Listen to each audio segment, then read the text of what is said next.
জয় হিন্দ। দেখো, আজকের ক্লাসে আমরা আরআরবি গ্রুপ ডির যে পরীক্ষাটা হচ্ছে তার 30 তারিখের ফার্স্ট শিফটের সায়েন্স আর কারেন্ট অ্যাফেয়ার্স নিয়ে আলোচনা করবো। ঠিক আছে?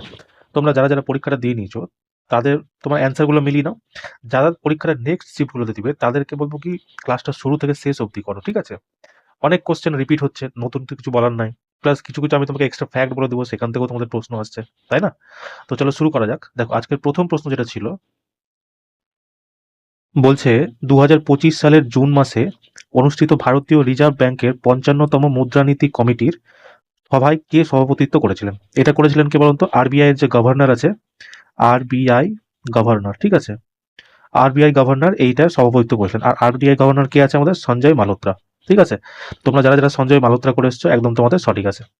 চলো নেক্সট কোশ্চেন দেখো, যেটা তোমাদের পরীক্ষাতে এসেছিল। দেখো বলছে কি, রাজস্থানের মানে রাজস্থানের একটা গাছ ছিল খেজড়ি। ঠিক আছে? বলছে সেটার রক্ষার জন্য নিজের জীবন উৎসর্গকারী ব্যক্তিত্ব হিসেবে কে পরিচিত হন? এটা হচ্ছেন অমৃতা দেবী বিষ্ণই। মানে এখন যেরকম বর্তমানে আরাবল্লী পর্বত ভাঙা নিয়ে একটা রায় দিয়েছিল না সুপ্রিম কোর্ট, সেই সময়ে 1730 খ্রিস্টাব্দে মানে রাজস্থানের যোধপুর জেলায় মানে এই খেজড়ি যে গাছগুলো হয়, সেই খেজড়ি বলতে খেজুর গাছকে, ঠিক আছে, সেই গাছগুলোকে বাঁচানোর জন্য তখনকার যে রাজা ছিল, সেই রাজা কি করেছিল, নির্দেশ দিয়েছিল এই গাছগুলোকে, বলছে আমি গাছ হিসাবে মানবই না, এই গাছটাকে কি করেছিল, কাটার নির্দেশ দিল। তখন এই যে অমৃতা দেবী বিষ্ণই যে ছিলেন, ইনি ওই গাছকে জড়িয়ে ধরে নিয়েছিলেন, বলে আমি কাটতে দিব না। ওই জন্য হচ্ছে তাকে জীবন উৎসর্গকারী ব্যক্তিত্ব হিসেবে জানা গেছে। আচ্ছা, যদি জিজ্ঞেস করে সুন্দরলাল বহুগুণা আর গোড়া দেবী এরা দুজন কিসে, যদি জিজ্ঞেস করে মনে রাখবা এরা হচ্ছে 1973 সালে, ঠিক আছে, উত্তরাখণ্ডের চিপকো আন্দোলনের সাথে যুক্ত ছিল। চিপকো আন্দোলন, চিপকো আন্দোলন। ঠিক আছে? এটার পয়েন্ট তোমরা মনে রাখো, কারণ অপশন থেকেও তোরা কোশ্চেন দিচ্ছে কিনা। আচ্ছা, মেধা পাটেকর যদি জিজ্ঞেস করে, মেধা পাটেকর কে ছিল বলতো? এটা কিছুদিন আগে নর্মদা বাঁচাও বলে একটা আন্দোলন হয়েছিল, নর্মদা বাঁচাও। ঠিক আছে? এটা নিয়ে একটা মানে আন্দোলন শুরু করা হয়েছিল, সেই আন্দোলনেই একজন আন্দোলনকারী ছিলেন এই মেধা পাটকর। কেমন? তো তোমরা এই কটা পয়েন্ট মনে রেখো। তো যারা যারা তোমরা অমৃতা দেবী বিষ্ণই করে এসছো একদম তোমাদের সঠিক অ্যান্সার আছে। চলো নেক্সট কোশ্চেন দেখো, যেটা তোমাদের পরীক্ষাতে এসেছিল। দেখো কি বলেছে, রাষ্ট্রীয় বিজ্ঞান পুরস্কার 2024-এর অধীনে কৃষি বিজ্ঞান ক্ষেত্রে কাকে বিজ্ঞানশ্রী পুরস্কারে ভূষিত করা হয়েছে?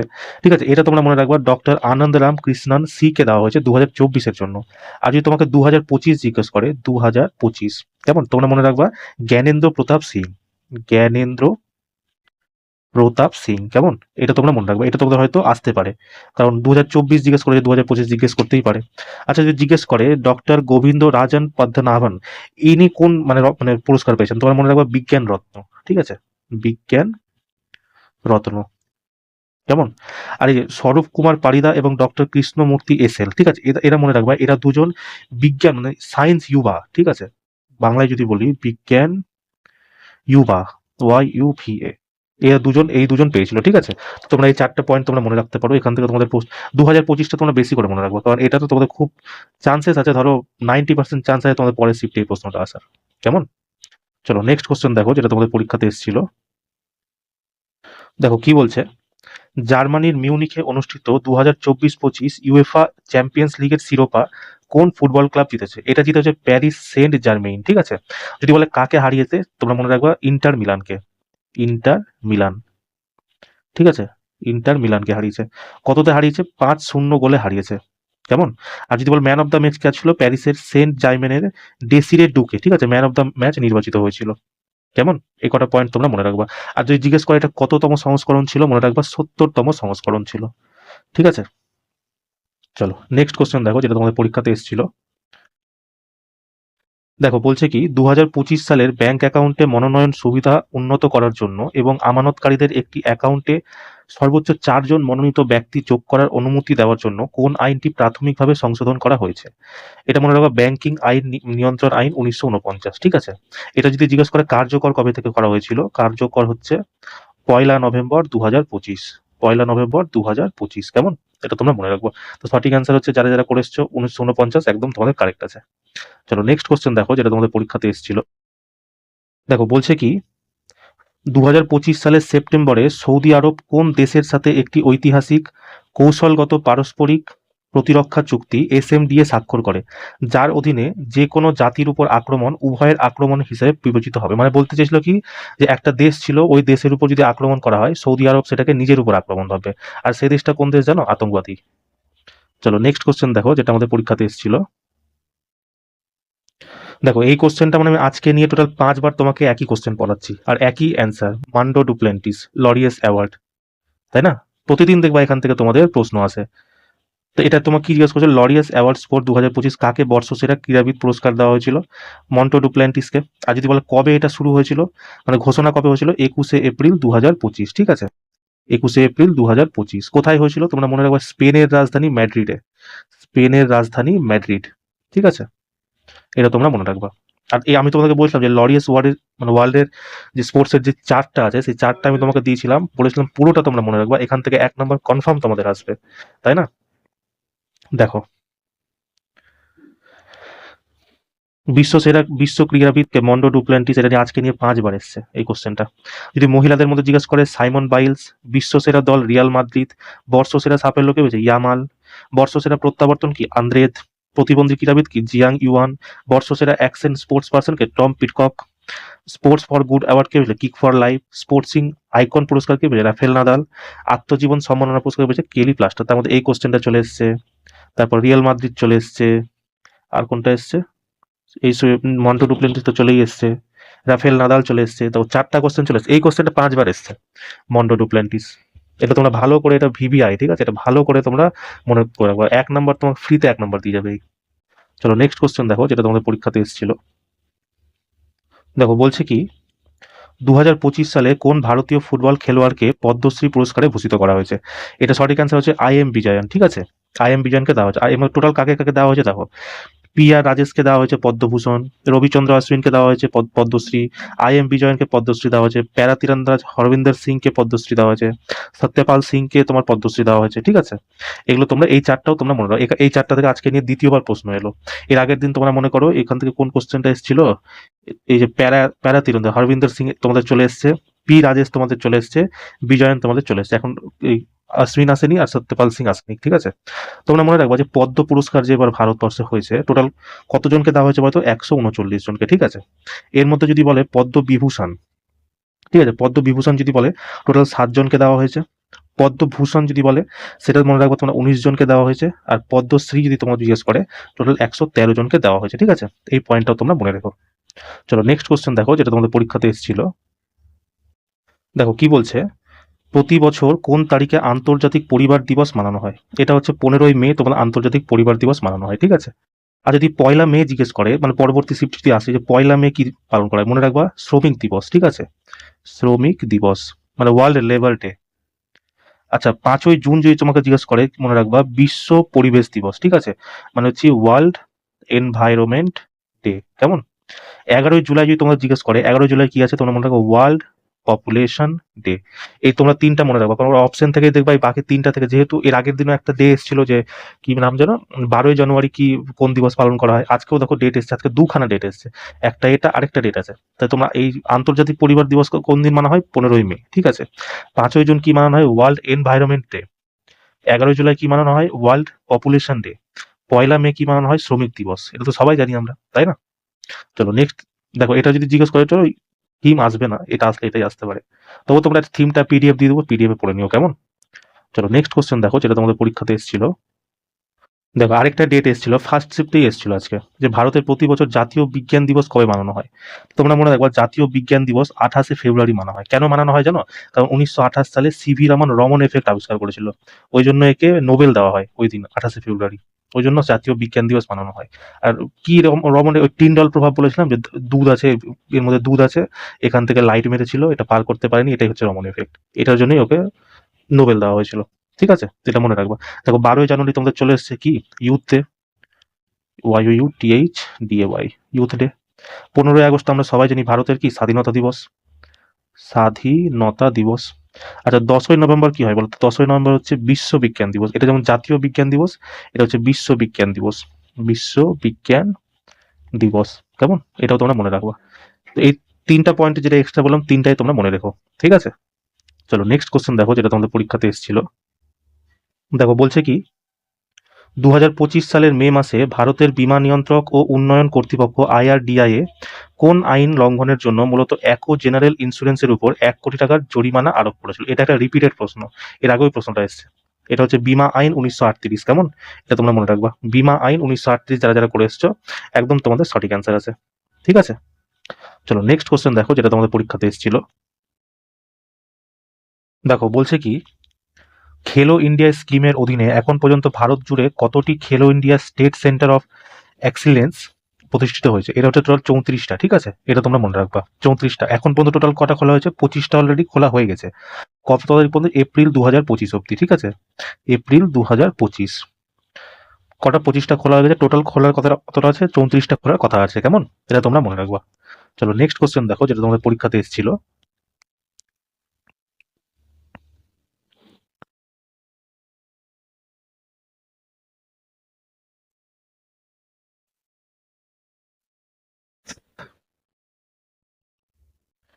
দেখো বলছে কি, নিম্নলিখিত কোন সরকারি উদ্যোগটি বিশেষ করে ভাষাগত বাধা হ্রাস এবং বিভিন্ন ভারতীয় ভাষায় অনুবাদ সহজতর করার দৃষ্টি নিবদ্ধ করেছে? এটা হচ্ছে ভাসিনী। ঠিক আছে, এ কি করেছে, আমাদের ভারতের যে রাজ্যগুলো আছে টোটাল 22টা ভাষাতে এ হচ্ছে লাইভ তোমার মানে কি বলবো, ট্রান্সলেট করে দিতে পারো। তুমি তামিলনাড়ুতে গিয়ে ধরো বললা, ফোনে বললা, এই ভাসিনী তোমাকে সঙ্গে সঙ্গে সেটা ট্রান্সলেট করে দিয়ে দিবে। কেমন?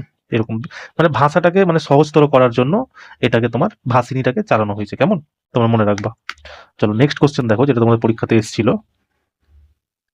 দেখো বলছে কি, কানাডার কানানাইস্কিসে অনুষ্ঠিত 51তম G7 শীর্ষ সম্মেলন 2025-এ ভারতের প্রতিনিধিত্ব কে করেছিলেন? এটা করেছিলেন আমাদের প্রধানমন্ত্রী নরেন্দ্র মোদী। ঠিক আছে, একে কি করেছিল, যে মানে কানাডার যে প্রধানমন্ত্রী আছে মার্ক কার্নির, সে কি করেছিল না, মানে প্রধানমন্ত্রীকে আমন্ত্রণ করেছিল। ঠিক আছে, কবে করেছিল? 16 থেকে 17 জুনের মধ্যে, মানে আউটরিচ পার্টনার হিসেবে অংশগ্রহণ করার জন্য। কেমন? এই কটা পয়েন্ট তোমরা মনে রাখবা। মার্ক কার্নির, তোমাদের এটা মনে রাখবা, জিজ্ঞেস করতে পারে 2025-এ কানাডার প্রধানমন্ত্রী কে আছে। এর আগের দিন একটা জিজ্ঞেস করেছিল না যে 2025-এ জম্মু কাশ্মীরের মুখ্যমন্ত্রী কি আছে, তো ওরা এরকম জিজ্ঞেস করতেই পারে, তাই না? তাই মার্ক কার্নিনটা তোমরা মনে রেখো। কেমন? চলো নেক্সট কোশ্চেন দেখো, যেটা তোমাদের পরীক্ষাতে এসেছিল। দেখো এটা একটা কোশ্চেন, সহজ কোশ্চেন এসেছিল পারার মতো। 2025 সালের অক্টোবরে ভারত সরকার কেন্দ্রীয় কর্মচারী এবং পেনশনভোগীদের জন্য একটি সচিব কমিটি সিওএস গঠন করে কোন বেতন কমিশনের সুপারিশের জন্য সরকারি প্রক্রিয়া কার্যকর করা শুরু হয়েছে? এটা মনে রাখবো, অষ্টম বেতন কমিশন। ঠিক আছে, এটা খুব মাঝখানে চর্চায় এসেছিল, মানে নিউজে এসেছিল। আমাদের যে ওই রেলমন্ত্রী ছিল অশ্বিনী বৈষ্ণব, সে মানে এটা অ্যানাউন্স করেছিল যে 8 পে মানে স্যালারি স্কিম চালু হবে। এখানে তুমি ভাবো, যারা রেলের যারা গ্রুপ ডি মানে পাস করবা কিনা, ঢুকে ঢুকে তোমাদের 50 থেকে 55 হাজার টাকা বেতন হবে। ঠিক আছে, আর যারা লোকো পাইলট, এদের এদের তো লাখ ছাড়িয়ে যাবে। লোকো পাইলট, গার্ড, এদের লাখ টাকা ছাড়িয়ে যাবে। ঠিক আছে, তাই এবছরই ভাই চাকরিটা নিয়ে নাও। 8 পে কমিশন আসছে, 50 থেকে 55 হাজার একদম পুতু দিয়ে গুনে নিয়ে নেবা, তাই না? চলো নেক্সট কোশ্চেন দেখো, যেটা তোমাদের পরীক্ষাতে এসেছিল। দেখো বলছে কি, নিচের কোনটি এন্ডোপ্লাজমিক রেটিকুলামের কাজ নয়? ঠিক আছে, দেখো এন্ডোপ্লাজমিক রেটিকুলাম কি, এটা হচ্ছে সব থেকে বড় কোষ অঙ্গ, যেটা তোমার প্লান্ট আর অ্যানিমাল দুটোতেই পাওয়া যায়। ঠিক আছে, এন্ডোপ্লাজমিক রেটিকুলামের খোঁজ কে করেছিল? মনে রাখবো, পর্টার বলে একজন বিজ্ঞানী ছিল, সে এন্ডোপ্লাজমিক রেটিকুলামের খোঁজ করেছিল। এন্ডোপ্লাজমিক রেটিকুলাম মনে রাখবা, এটা হচ্ছে দুই প্রকার, একটা হচ্ছে স্মুথ, একটা হচ্ছে রাফ। ঠিক আছে, স্মুথ যেটা আছে সেটাতে রাইবোজোম তোমার পাওয়া যায় না। ঠিক আছে, কিন্তু যেটা রাফ এন্ডোপ্লাজমিক রেটিকুলাম, সেখানে তোমার রাইবোজোম পাওয়া যায়। তো রাইবোজোম যেহেতু পাওয়া যায়, তাই প্রোটিন সংশ্লেষণ আর লিপিড সংশ্লেষণ দুটোই হবে, তাই তো?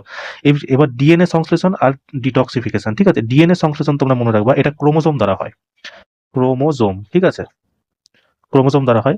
আর ডিটক্সিফিকেশন যেটা হয় না, এটা কি হয়, তোমার মসৃণ যেই মানে স্মুথ এন্ডোপ্লাজমিক রেটিকুলাম আছে, সেই এন্ডোপ্লাজমিক লিভার কোষে এটার সংশ্লেষণ হয়। কেমন? তার মানে এটাও তোমার হয়, এটাও হয়, এটাও হয়, হয় নাকি? ডিএনএ সংশ্লেষণ তোমার হয় না? তো যারা যারা তোমরা ডিএনএ সংশ্লেষণ করে এসছো তাদের একদম কারেক্ট আছে। ঠিক আছে, চলো নেক্সট কোশ্চেন দেখো, যেটা তোমাদের পরীক্ষাতে এসেছিল। দেখো বলছে কি, গ্যাসের উপর চাপ বৃদ্ধি পেলে নিচের কোনটি ঘটে? তাই তো, ধরো এটা একটা মানে কোনো একটা পাত্র আছে, সিলিন্ডার আছে, ধরো এর ভিতর গ্যাস আছে ভর্তি। ঠিক আছে, আমি কি জানি যে সলিড যে হয়, কঠিন পদার্থের কি গ্যাসের অণু একদম সেরে সেরে সেরে সেরে থাকে, যেটা তোমার মানে লিকুইড হয় তার কি একটু দূরে দূরে থাকে, আর যেটা গ্যাস হয় একদম দূরে দূরে দূরে দূরে থাকে। এবার এখানে কি হচ্ছে, এটার মধ্যে সিলিন্ডারের মধ্যে ধরো গ্যাস ভরা আছে। ঠিক আছে, এবার আমি একটা উপর থেকে একটা হাইড্রোলিক প্রেসার দিয়ে আমি এটাকে চাপ দিচ্ছি। কেমন? এবার চাপ দেওয়ার কি হলো, যখন ধরো এখান থেকে চাপ দেওয়া শুরু করলাম, একটা টাইমে আমি চাপটা এতটা নিয়ে আসলাম, তো কি হলো, উপরে যে গ্যাসগুলো ছিল সেগুলো কি নিচে নেমে চলে এলো। আবার ধরো আমি এতটা এতটা এসে চাপ দিলাম, তো এখানে কি গ্যাসগুলো নিচে চলে এলো। তো এখান থেকে কি বোঝা যাচ্ছে, এই যে মলিকিউলগুলো আছে যেগুলো ছড়িয়ে ছিটিয়ে ছিল, সেটা কি কাছাকাছি চলে আসছে, বলেই না এটা সংকুচিত হয়ে যাচ্ছে। এবার প্রশ্নে আসো, তাহলে গ্যাসের উপর চাপ বৃদ্ধি পেলে নিচের কোনটি করে? তাপমাত্রা হ্রাস পায়? একদমই না। গতিশক্তি বৃদ্ধি পায়? একদমই না। অন্ত আণবিক ব্যবধান হ্রাস পায়? এটা তোমাদের সঠিক অ্যান্সার হয়ে যাবে। ঠিক আছে, বেগ বৃদ্ধিও হয় না। তো যারা যারা তোমরা অন্ত আণবিক ব্যবধান হ্রাস হয়, এটা যারা করে এসছো একদম তোমাদের সঠিক অ্যান্সার আছে। কেমন? চলো নেক্সট কোশ্চেন দেখো, যেটা তোমাদের পরীক্ষাতে এসেছিল। দেখো বলছে কি, জিঙ্ক ব্লেডের মতোই সালফাইড আকরিক থেকে জিঙ্ক ধাতু নিষ্কাশনের সময় আকরিকটিকে অক্সাইডে রূপান্তর করতে কোন প্রক্রিয়া ব্যবহার করা হয়? দেখো এটাকে না রোস্টিং প্রক্রিয়াতে এরা মানে রূপান্তর করা হয়, ঠিক আছে? যদি জিজ্ঞাসা করো কত ডিগ্রিতে, তোমরা মনে রাখবা প্রায় 900 থেকে 1200 ডিগ্রি সেন্টিগ্রেডে এই এই জিনিসটাকে রোস্ট করা হয়, ঠিক আছে? তারপর এটাকে নতুন আকরিকে অক্সাইডে রূপান্তর করা হয়, ঠিক আছে? ফ্র্যাকশনাল ডিস্টিলেশন দিয়ে তোমরা মনে করো পেট্রোলিয়াম জাতীয় যেসব দ্রব্য আছে সেগুলোকে কি বলবো, মানে একটা জিনিস থেকে অন্য জিনিস তৈরি করা হয়, পেট্রোলিয়াম শোধন যেটাকে বলে, সেই জিনিসটা করা হয় ফ্র্যাকশনাল ডিস্টিলেশন দিয়ে, ঠিক আছে? চলো নেক্সট কোশ্চেন দেখো, যেটা তোমাদের পরীক্ষাতে এসেছিল। দেখো বলছে কি, কঙ্কাল পেশি মূলত শরীরের কোন কার্যকলাপকে সাহায্য করে? কঙ্কাল পেশি তো মূলত আমাদের ইচ্ছা শক্তির নিয়ন্ত্রণে থাকে, ঠিক আছে? ইচ্ছা শক্তির নিয়ন্ত্রণে থাকে, ইচ্ছা শক্তির নিয়ন্ত্রণ মনে রাখবা। তো কি হয় দেখো, কঙ্কাল পেশি কি আমাদের যে হাত পা যেসব জিনিস, আঙুল টাঙুল যেসব জিনিস আছে, এগুলো তো কঙ্কালই না, ওর উপর কি আমাদের একটা মাংসপিণ্ড চড়ানো আছে। তো এই যে আমরা হাত নড়াচ্ছি, পা নড়াচ্ছি, এটা কি আমরা ইচ্ছা শক্তির উপর নিয়ন্ত্রণ করছি, যার ফলে কি হচ্ছে আমরা শরীরকে মুভ করাতে পারছি এক জায়গা থেকে অন্য জায়গায়, তাই না? তো দেখো খাদ্য হজম তো হবে না, স্বেচ্ছাসেবী চলাচল এটা তোমাদের হতে পারে। কারণ হৃদস্পন্দন কি হয়, এটা কার্ডিয়াক মাসেল দিয়ে হয়। হৃদস্পন্দন যে হয় কার্ডিয়াক মাসেলস দিয়ে হয়, ঠিক আছে? রক্তচাপ নিয়ন্ত্রণ আর এই যে হজম আর এই রক্তচাপ, ঠিক আছে, এটা কি হয় স্মুথ মাসেল দিয়ে হয়, স্মুথ মাসেলস দিয়ে হয়, এটা তোমরা মনে রাখবা। তো সঠিক অ্যান্সার যারা যারা তোমরা স্বেচ্ছাসেবী চলাচল বা স্বেচ্ছাসেবী রিলেটেড যা ছিল সেটা যদি করে আসো, একদম তোমাদের সঠিক অ্যান্সার আছে। কেমন? চলো নেক্সট কোশ্চেন দেখো, যেটা তোমাদের পরীক্ষাতে এসেছিল। দেখো বলছে কি, একজন পুরুষের কণ্ঠস্বরের তীব্রতা একটি শিশুর কণ্ঠস্বরের তুলনায় কেমন হয়? দেখো পুরুষের যে কণ্ঠস্বর হয় কিনা, গলার কাছে যে ল্যারিংস আছে, ল্যারিংসের কাছে একটা যে ভোকাল কর্ড থাকে আমাদের, সেই ভোকাল কর্ডের কি হয় বলতো, ছেলেদের লম্বা হয় আর পাতলা হয়। কেমন? লম্বা হয় আর মোটা হয়, লম্বা হয়, লম্বা প্লাস মোটা হয়, ঠিক আছে? এবার লম্বা আর মোটা হওয়ার কারণে কি হয়, এটাতে ধ্বনির কম্পন না কম হয়, ওই জন্য কি হয় ছেলেদের গলার আওয়াজ ভারী হয়ে যায়। যেমন ছেলেদের গলার আওয়াজ ধরে নাও, সিংহের গর্জন ধরে নাও, ঠিক আছে, এর ভারী আওয়াজ। কিন্তু একটা শিশুর কি হয়, এর ভোকাল কর্ড কি হয়, পাতলা হয়। পাতলা হওয়ার কারণে কি হয়, এর যে তীব্রতা কি হয়, একটা পুরুষের কণ্ঠস্বরের থেকে বেশি হয়। কিন্তু এখানে পুরুষের রেসপেক্টিভে জিজ্ঞেস করছে, পুরুষের কণ্ঠস্বরের তীব্রতা শিশুর কণ্ঠস্বরের তুলনায় কেমন হয়? তো নিম্ন হয়, তাই তো? আর উচ্চ কাদের হয়, মেয়েদের গলার আওয়াজ দেখবা উচ্চ হয়, কারণ কি এদের পাতলা হয় মেনলি, তার জন্য কি শব্দের যে কম্পন হয় সেটা খুব ভালো মতো হতে পারে, ছেলেদের হতে পারে না। ওই জন্য মেয়েদের পিচ কি হয়, বেশি হয়, ঠিক আছে? এটা তোমরা মনে রেখো। চলো নেক্সট কোশ্চেন দেখো, যেটা তোমাদের পরীক্ষাতে এসেছিল। দেখো বলছে কি, what is the SI unit of resistivity? ঠিক আছে, তো রেজিস্টিভিটির কি হয় আমরা কি জানি, আর সমান সমান রো এল বাই এ, তাই তো? এখানে এল রো হয়ে যাচ্ছে কি আমার রেজিস্টিভিটি, ধরো রো আমরা যদি বের করি, তাহলে কি রো ধরো বের করি, তো আর এখানে থেকে যাবে, আর এই এল আর এটা কি উল্টে গিয়ে এদিকে গুণ হয়ে যাবে। তো উল্টো করে যদি দিই, উপরে কি আসবে এ, নিচে আসবে এল, তাই তো? এবার দেখো আর এর কি হয়, ওহম হয়, ওহম লিখে দিলাম। এটা কি হয়, এরিয়া মানে কি ক্ষেত্রফল, ক্ষেত্রফল মানে কি মিটার স্কোয়ার, তো আমরা লিখতে পারি মিটার ইন্টু মিটার। আর নিচে কি দেওয়া আছে লেন্থ, লেন্থ মানে কি হয় দৈর্ঘ্য, আর দৈর্ঘ্যের কি হয় মিটার, তো মিটার নিচে লিখে দিলাম। এই মিটার দিয়ে মিটার কেটে গেল, তো থাকলো কি আমার ওহম মিটার। তো সঠিক অ্যান্সার তোমার কি হবে, ওহম মিটার তোমার সঠিক অ্যান্সার হয়ে যাবে, তাই না? Ohm metre. আচ্ছা ওহম যদি কার বলে, এটা হচ্ছে রেজিস্ট্যান্স, এটা হচ্ছে রোধের একক, ঠিক আছে? রোধের একক কি রেজিস্ট্যান্স। অ্যাম্পিয়ার কা হয়, কি বলবো, অ্যাম্পিয়ার কি তড়িৎ ধাপ, তড়িৎ চালক যেটাকে বলে, তোমরা ডিরেক্ট মনে রাখো হচ্ছে কারেন্টের, যেমন কারেন্টের একক কি অ্যাম্পিয়ার। ও এবার কার বলো তো, magnetic flux, magnetic magnetic flux, ঠিক আছে? এটা তোমরা মনে রেখো। তো সঠিক অ্যান্সার যারা যারা ওহম মিটার করেছো একদম তোমাদের ঠিক আছে। কেমন? চলো নেক্সট কোশ্চেন দেখো, যেটা তোমাদের পরীক্ষাতে এসেছিল। দেখো বলছে কি, একই জমিতে একই সাথে দুই বা ততোধিক ফসল চাষের পদ্ধতিকে কি বলা হয়? মিশ্র ফসল। এটা তো কিছু বলারই নাই, একবারে একদম যারা মিশ্র ফসল করে এসছো, এটা একদম কমন সেন্সের কোশ্চেন ছিল, তাই না? চলো নেক্সট কোশ্চেন দেখো, যেটা তোমাদের পরীক্ষাতে এসেছিল। দেখো কি বলেছে, কোষ বিভাজনের সময় কোন প্রাথমিক উদ্দেশ্য ডিএনএ প্রতিরূপ তৈরি করা হয়? শক্তি উৎপন্ন করা না, কন্যা কন্যা কোষকে পিতামাতার অনুরূপ তৈরি করা, হ্যাঁ কন্যা কোষকে পিতামাতার অনুরূপ তৈরি করতে হবে, কোষের আকার হ্রাস করতে হবে না, প্রোটিন ধ্বংস করা হবে না। এগুলো না এমন এমন অপশন তোমাকে দিয়েছে, তুমি দেখেই বুঝতে পারবে যে হ্যাঁ এইটাই হতে পারে, বাকিগুলো হবে না, তাই না? এমনই অ্যান্সার ওরা অপশন সেট করেছে। খুবই নর্মাল কোশ্চেন আছে, তোমাদের যারা পরীক্ষা দিয়ে নিয়েছো তাদের তো কিছু বলার নাই, তারা তো বুঝেই গেছো কেমন ধরনের প্রশ্ন আসছে। যারা পরীক্ষা দিবে না একদম টেনশন নিও না বস, একদম দেখছো না কত সুন্দর সুন্দর সোজা সোজা প্রশ্ন আসছে। দেখো কোষ বিভাজনের সম্বন্ধে একটু জেনে নাও, ঠিক আছে? দেখো কোষ বিভাজন যে হয়, সবার প্রথম কোষ বিভাজনের কথা কে বলেছিল জানো? বীর চাও। বীর চাও, ঠিক আছে? কবে বলেছিল? 1865 খ্রিস্টাব্দে, ঠিক আছে? এ কি বলেছিল যে কোষ বিভাজন 3 প্রকারের হয়। একটা হচ্ছে তোমার, প্রথম হচ্ছে তোমার কি বলতো, অর্ধসূত্রী, ঠিক আছে? প্রথমে দেখো অসূত্রী, অসূত্রী, অসূত্রী বিভাজন। একটা হচ্ছে সমসূত্রী বিভাজন, সমসূত্রী বিভাজন। আর একটা হচ্ছে অর্ধসূত্রী বিভাজন, ঠিক আছে? অর্ধসূত্রী, অর্ধসূত্রী বিভাজন। দেখো অসূত্রী বিভাজন যেটা হয় এটা হচ্ছে তোমার প্রোক্যারিওটিক কোষে হয়, ঠিক আছে? প্রোক্যারিওটিক।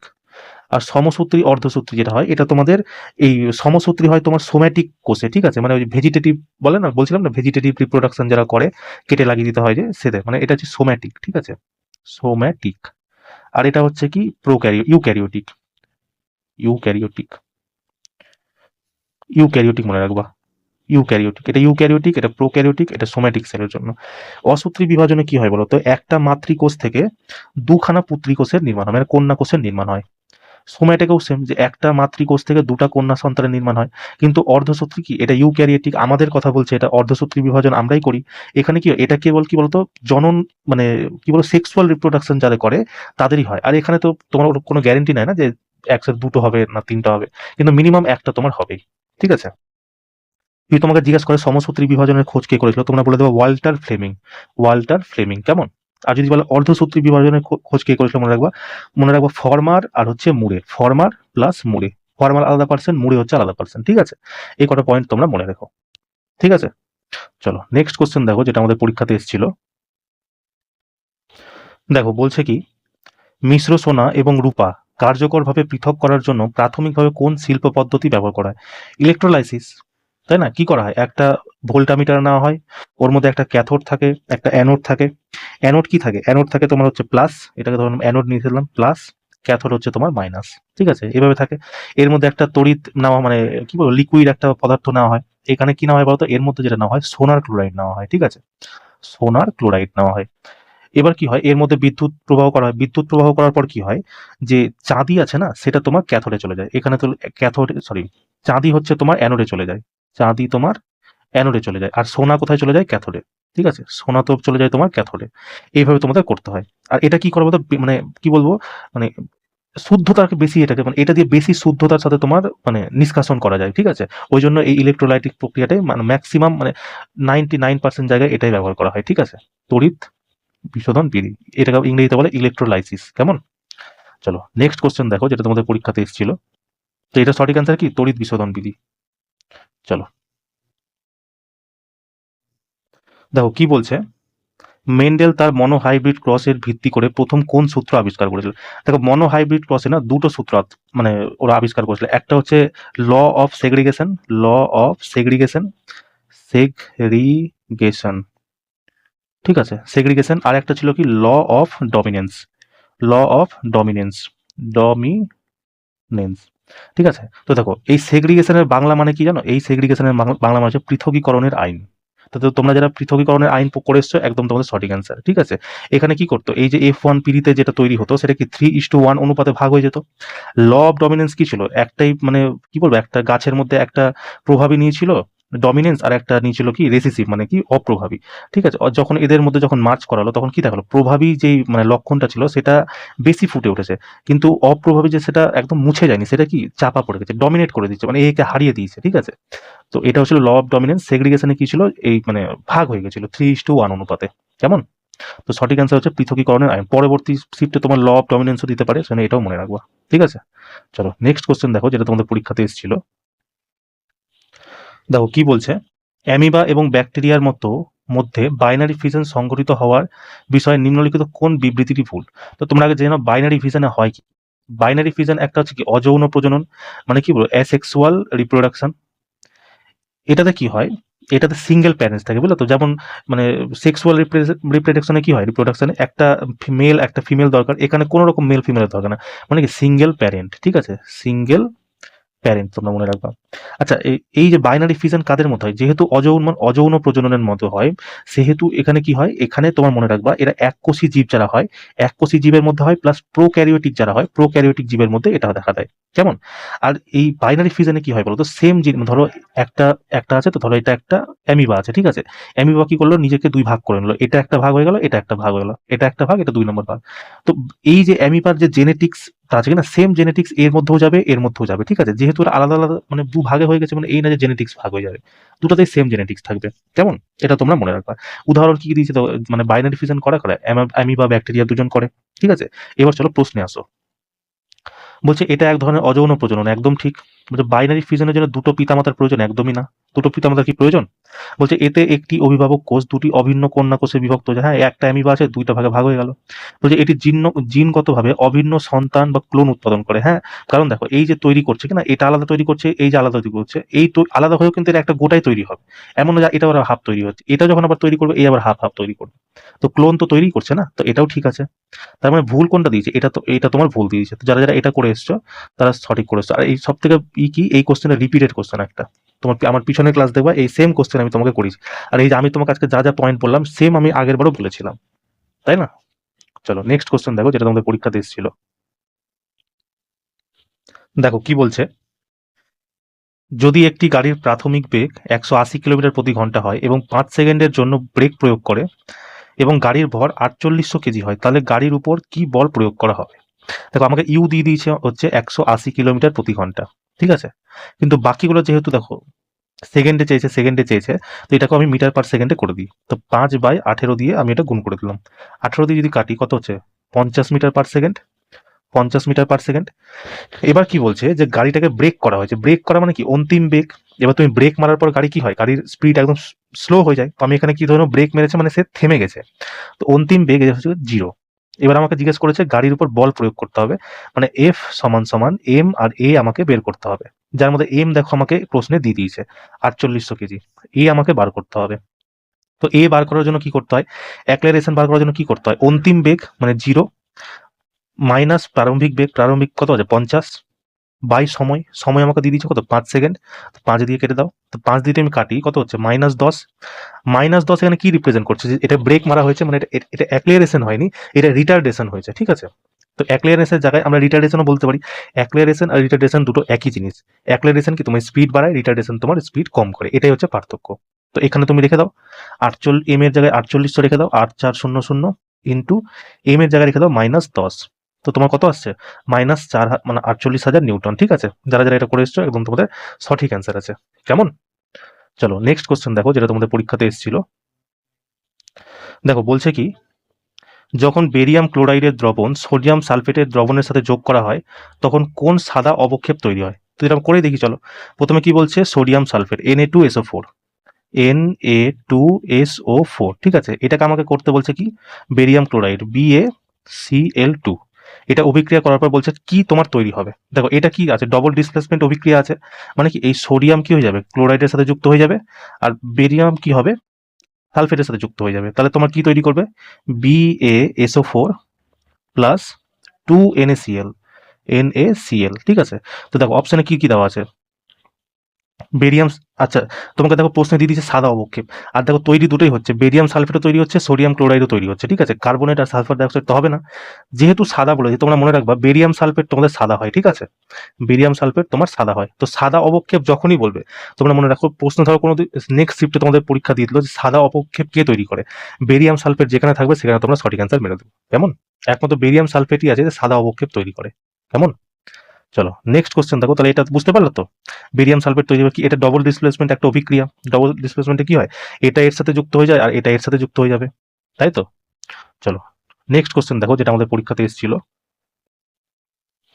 দেখো বলছে কি, যদি একটি আয়না বা লেন্স দ্বারা উৎপাদিত বিবর্ধন পজিটিভ হয়, তাহলে প্রতিচ্ছবি কেমন হবে? দেখো বিবর্ধনকে কি এম দিয়ে দেখানো হয়। বিবর্ধন দুই রকম হয়, একটা হচ্ছে তোমার পজিটিভ, একটা হচ্ছে তোমার পজিটিভ, আর একটা হচ্ছে নেগেটিভ, ঠিক আছে? দেখো পজিটিভে কি আছে, আছে, তাহলে তোমার পজিটিভ কি হয়ে যাবে, কাল্পনিক দিয়ে মনে, আমি এইভাবে মনে রেখেছি যে কাল্পনিক মানে ভার্চুয়াল যেটা হয়, কাল্পনিক। কাল্পনিক কখনো উল্টা হয় না, পৃথিবী উল্টা হয়ে যাবে, কাল্পনিক উল্টা হবে না। তা কাল্পনিক কি হয়ে যাবে, সোজা, ঠিক আছে? তাহলে এটা কি হয়ে যাবে, বাস্তবিক, মানে রেয়ার, বাস্তবিক, এটা সোজা তো এটা কি হয়ে যাবে উল্টা, ঠিক আছে। তো বিবর্ধন কি বললাম, বিবর্ধন দুই রকম হয়, একটা কাল্পনিক মানে পজিটিভ, একটা নেগেটিভ। পজিটিভে তোমার প আছে আর কাল্পনিকও তোমার প আছে, তো এইভাবে তোমরা মনে রাখতে পারো। কাল্পনিক মানে কি, কেন ভার্চুয়ালের কথা বলা হয়েছে, বাংলাতে কাল্পনিক বলা হয়। নেগেটিভ কি হয়ে যাবে, বাস্তবিক আর উল্টা। কেমন? তো দেখো এবার দেখো কোশ্চেনে আসো, কি বলছে, পজিটিভ কি তৈরি করে, পজিটিভে কি প্লাস আছে, পি প আছে, তো ভার্চুয়াল কাল্পনিক কি ভার্চুয়াল যেটা আছে সেটা তোমার অ্যান্সার হবে, ঠিক আছে। এটা একটা ভার্চুয়াল আছে, এটা একটা ভার্চুয়াল আছে, মানে এই দুটো কি তোমার কেটে গেল। ভার্চুয়াল তোমরা মনে রাখবে জীবনে উল্টা হবে না, পৃথিবী উল্টা হয়ে যাবে, ভার্চুয়াল উল্টা হবে না, তাহলে এটাও কেটে গেল তোমার। সঠিক অ্যান্সার কি ভার্চুয়াল এবং সোজা, ঠিক আছে। দেখো বিবর্ধন কি হয়, বিবর্ধন, বিবর্ধনের একটা মান আছে, ঠিক আছে, এক। যেমন ধরো তোমাকে আমি বলে দিলাম তোমার কাছে 10 টাকা আছে, ঠিক আছে। এবার 10 টাকা তোমার লিমিট দেওয়া হলো, 10 টাকার উপরে যদি থাকে তুমি হচ্ছে বড় লোক, 10 টাকা যদি নিচে থাকে তুমি হচ্ছে গরিব। মানে 10 টাকার বেশি থাকলে তোমার বেশি, 10-এর কম থাকলে তোমার কম। কেমন? এবার কি হয়, বিবর্ধন এম, বিবর্ধনের মান যদি 1-এর থেকে বেশি হয় তাহলে প্রতিবিম্ব কেমন তৈরি হয় বলতো, বড় তৈরি হবে। বিবর্ধনের মান যদি 1-এর থেকে বেশি হয় তাহলে প্রতিবিম্ব তৈরি হবে বড়। যদি বিবর্ধনের মান 1-এর থেকে ছোট হয় তাহলে কি হবে, নিশ্চয়ই ছোটই হবে, এটা বড় হলে এটা ছোট হবে। আর যদি বিবর্ধনের মান 1-এর সমান হয় তাহলে প্রতিবিম্বের মানে প্রতিবিম্ব কেমন তৈরি হবে, এক সমান তৈরি হবে। এবার এটা কার সাথে রিলেট করছে বলতো, বস্তুর সাথে। মানে বিবর্ধনের মান যদি 1-এর থেকে বেশি হয় তাহলে বস্তুর যে প্রতিবিম্ব তৈরি হবে সেটা বস্তুর থেকে বড় তৈরি হবে, 1-এর থেকে কম হলে ছোট তৈরি হবে, 1-এর সমান তৈরি হলে 1 সমান তৈরি হবে, ঠিক আছে। বিবর্ধনের দুটো সূত্র আছে, একটা লেন্সের জন্য, একটা হচ্ছে দর্পণের জন্য। একটা হচ্ছে দর্পণ, একটা হচ্ছে তোমার লেন্স, ঠিক আছে। দুটোতেই মনে রাখবা কি হয়, এম সমান সমান ভি বাই ইউ, এটাতেও কি হয় এম সমান সমান ভি বাই ইউ। কেমন? ও দর্পণে মনে রাখবা, দর্পণে কি মাইনাস হয়ে যায়, মাইনাস ভি বাই ইউ। কেমন? তাহলে দর্পণে কি হয়, দর্পণে তোমার হয়ে যাচ্ছে মাইনাস ভি বাই ইউ। লেন্সে কি হয়ে যাচ্ছে তোমার, লেন্সে হয়ে যায় তোমার ভি বাই ইউ, ঠিক আছে। এটা ছাড়াও আরেকটা হয় মনে রাখবা, ইমেজ অফ অবজেক্ট, মানে ইমেজ উপরে ইমেজ নিচে হচ্ছে অবজেক্ট। এখানে হয়ে যায় উপরে হচ্ছে ইমেজ, এখানে হচ্ছে অবজেক্ট। যখন তোমাকে প্রশ্ন মানে বস্তুর দূরত্ব আর প্রতিবিম্বের মানে বস্তুর দূরত্ব প্রতিবিম্বের দূরত্ব দিবে তখন তোমরা এই ফর্মুলাটা লাগাবা। যখন তোমাকে উচ্চতার দিবে তখন কি করবা, যে height of image by height of object, height of image height of object. এখানে ভি কি আছে, প্রতিবিম্ব, তো ইমেজ হয়ে যাবে কি প্রতিবিম্বর হাইট, নিচে কি আছে মানে বস্তু, তো নিচে হয়ে যাবে কি বস্তুর হাইট, ঠিক আছে। এই দুটো জিনিস তোমরা মনে রাখবা। কেমন? তো সঠিক অ্যান্সার তোমার কি হলো, ভার্চুয়াল এবং সোজা। চলো লাস্ট কোশ্চেন দেখো, যেটা আমাদের আজকে পরীক্ষাতে এসেছিল। দেখো কি বলছে, একজন স্বাভাবিক ও সুস্থ মানুষের চোখ স্বতন্ত্র দৃষ্টির সর্বনিম্ন কত দূরত্ব, মানে স্বতন্ত্র দৃষ্টি মানে ভালো দূরত্ব কত, যেটা তুমি ভালো সাধারণ একটা সুস্থ চোখ কত দূর অবধি দেখতে পারে, এটা হচ্ছে 25 সেন্টিমিটার অবধি দেখতে পারে, ঠিক আছে। এটা তোমরা মনে রাখবা, এটা একদম ডিরেক্ট মানে মুখস্থ করারই কোশ্চেন, তোমার বইয়ে লেখা আছে, এনসিইআরটিতেও লেখা আছে বা বিভিন্ন বই লেখা আছে। আর এটা তোমার প্রচুর বার পরীক্ষায় এসছে, রিপিটেড কোশ্চেন, মানে অনেকবার পরীক্ষাতে এসছে, পুরোনো যেসব পরীক্ষা হয়েছে, মানে ধরো জবে থেকে রেলওয়ে শুরু হয়েছে 2000, সে প্রথম দিকে বাদ দাও, মানে জবে থেকে জ্ঞান হয়েছে আমাদের 2012, 13, 14 থেকে এই প্রশ্ন ডেইলি আসে, যখন পরীক্ষা হয় এটা প্রশ্ন আসবে। কেমন? তো চলো এই ছিল আজকে আমাদের ক্লাস। ক্লাসটা কেমন লাগলো তোমরা আমাকে অবশ্যই জানিও, ঠিক আছে। আর পরীক্ষার তো কোশ্চেন তোমরা দেখলে, কোশ্চেন তো তোমার একদম সোজা সোজা প্রশ্ন আসছে, প্রচুর রিপিটেড কোশ্চেন আসছে। তোমরা লরিয়াস অ্যাওয়ার্ডটা খুব ভালো করে মনে রাখবা। আর যেসব প্লেয়াররা যে পদ্মশ্রী, পদ্মভূষণ এইসব মানে পদ্ম জাতীয় পুরস্কার যারা পেয়েছে সেটা তো খুব মনে রাখবা, ঠিক আছে। 2 নাম্বার তোমরা এখান থেকে পেয়ে যাবা। একটা এত সোজা কোশ্চেন আসছে তুমি মানে ভাবতে পারবা না। যেমন তোমাদের কি ওই যে 8 পে কমিশন যে আজকে এসেছিল, এটা একটা সোজা কোশ্চেন। এর আগের দিন যে এসেছিল যে বিহারের নীতিশ কুমার কোন দলের থেকে জিতেছে, ওটা একটা সোজা কোশ্চেন। এইসব ছোটখাটো কোশ্চেন 1-2টা কোশ্চেন তুমি পেয়ে যাবা, ঠিক আছে। মানে 4 থেকে 5 নাম্বার তুমি ধরে নাও তোমার কারেন্ট অ্যাফেয়ার্স আরামে পেয়ে যাবা। আর এদিকে তোমার 80তে পরীক্ষা, তো 80তে তুমি যদি মোটামুটি 73 থেকে 75 নাম্বারও পাও, ঠিক আছে, 73 থেকে 75, মানে এটা তো সোজা সোজা কোশ্চেন আছে, পেয়ে যাবা। প্লাস এখানে তুমি যোগ করো না, মানে প্রায় ধরো তোমার 78 থেকে 80-র মধ্যে তোমার নাম্বার চলে আসছে। নর্মালাইজিং এ ধরো আরো 5 নাম্বার তোমার বাড়লো, তো আলটিমেট তোমার স্কোর কত দাঁড়াবে, 83 থেকে 85। এবার তোমাকে বলো যে কে তোমাকে এখান থেকে চাকরি থেকে বার করবে, কে আছে এমন, তাই না? এটা নর্মালাইজিং মিনিমাম বলছি 5 নাম্বার বাড়ছে, বাড়বে তো আরো ধরো 10-12 নম্বরও বাড়তে পারে, তাই না? টেকনিশিয়ানে একটা ওই ছেলের কথা শুনি, ওই ছেলেটা 50 নাম্বার পেয়েছিল, বেড়ে হয়েছিল 93, মানে 43 নাম্বার ওর বেড়েছিল। ওই সম্ভবত শিলিগুড়ি কিংবা গুয়াহাটি বোর্ড থেকে ফর্ম ফিল আপ করেছিল, তোমরা মানে হয়তো শুনে হবা, না হলে ইউটিউবে তো এভেলেবেল আছে, শুনে নিবা। সম্ভবত ছেলের নাম ছিল সোনু, নাম ছিল, ঠিক আছে। ওই বেড়েছিল। আমি বলছি না তোমার এত নাম্বার বাড়বে, কিন্তু মিনিমাম ধরো 5 নাম্বার তোমার বাড়বেই। 5 নাম্বারে তোমার 83 থেকে 85 নাম্বার চলে আসছে, ঠিক আছে। তাই টেনশন নিও না, বিন্দাস পরীক্ষা দাও। ক্লাসটা কেমন লাগলো অবশ্যই আমাকে জানিও, ঠিক আছে। চলো দেখা হচ্ছে নেক্সট ক্লাসে। জয় হিন্দ।